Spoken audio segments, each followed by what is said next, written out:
Daniel Bilalian, bonjour. Bonjour. Bienvenue dans le Buzz Média Orange et Figaro. Alors, je rappelle, journaliste, ancien présentateur à une époque du journal télévisé. Vous êtes surtout, depuis 2004, le grand patron des sports du groupe audiovisuel public France Télévisions. Et France Télévisions donc, a re-signé la semaine dernière, dans la bataille des droits sportifs qui agite aujourd'hui le marché français, la Coupe de la Ligue. Est-ce que l'ensemble justement des contrats que vous avez aujourd'hui de droits sportifs ont été sécurisés ou pas sur le service public?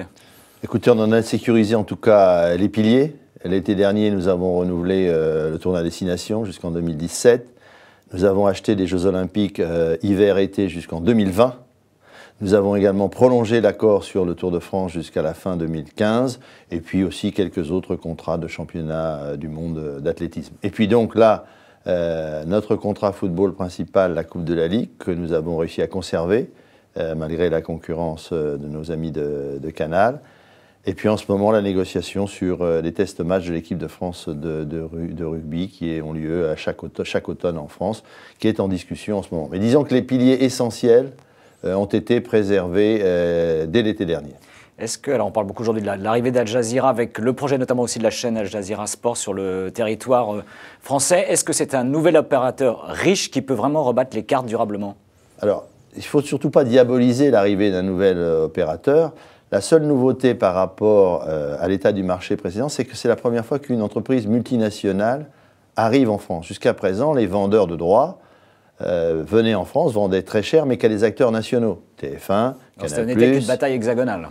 France Télévisions, M6 à la marge. Et là, c'est la première fois que nous avons un acteur qui est une multinationale, donc qui peut traiter à la fois pour le territoire français des droits, mais aussi pour l'Extrême-Orient, l'Orient, où ils sont largement et très bien installés. C'est ça la nouveauté. Pour autant, c'est un acteur nouveau, il faut en tenir compte. On peut aussi opérer avec eux des coopérations telles qu'on l'a fait avec d'autres télévisions payantes.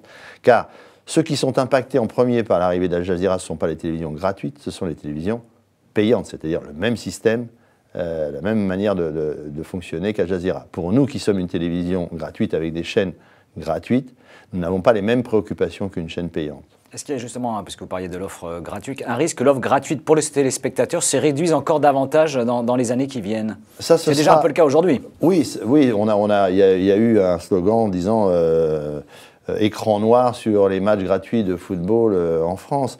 Je crois qu'il faut que tous les opérateurs des droits soient raisonnables et permettent encore aux Français de voir un certain nombre de matchs gratuits. Ensuite, évidemment, il y a pour les passionnés le payant, l'abonnement, mais je pense qu'une fenêtre gratuite, à moyen terme, c'est le meilleur calcul pour les vendeurs de droits et pour les ligues et les différentes fédérations. Car c'est un appel à l'abonnement, d'une certaine façon, et c'est aussi pour ceux que ça intéresse moyennement, la possibilité quand même de voir un sport gratuitement.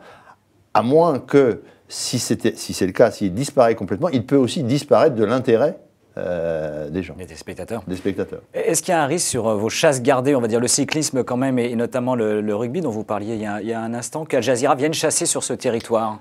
Ils sont prêts à acheter tous les sports?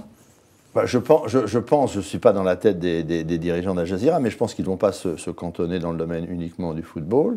Donc effectivement, tous les sports sont sans doute dans leur ligne de mire. Alors ensuite, est-ce qu'ils vont considérer qu'un certain nombre de compétitions sont de leur intérêt ou ne sont pas de leur intérêt? Ça, je ne le sais pas. Mais effectivement, si vous voulez me demander si je suis inquiet, je suis totalement et tout le temps inquiet.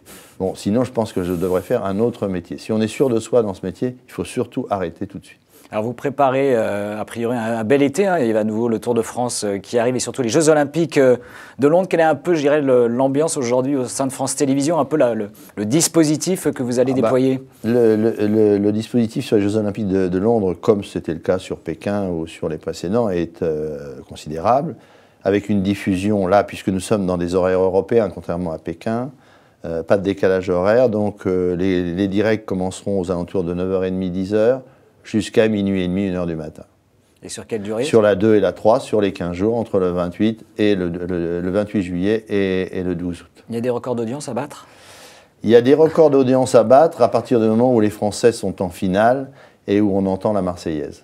Donc on croise les doigts. On croise les doigts. Merci Daniel Bilalian d'être venu dans le Buzz Média aujourd'hui. Et nous nous retrouvons dès lundi avec un nouvel invité. Et surtout, très bon week-end.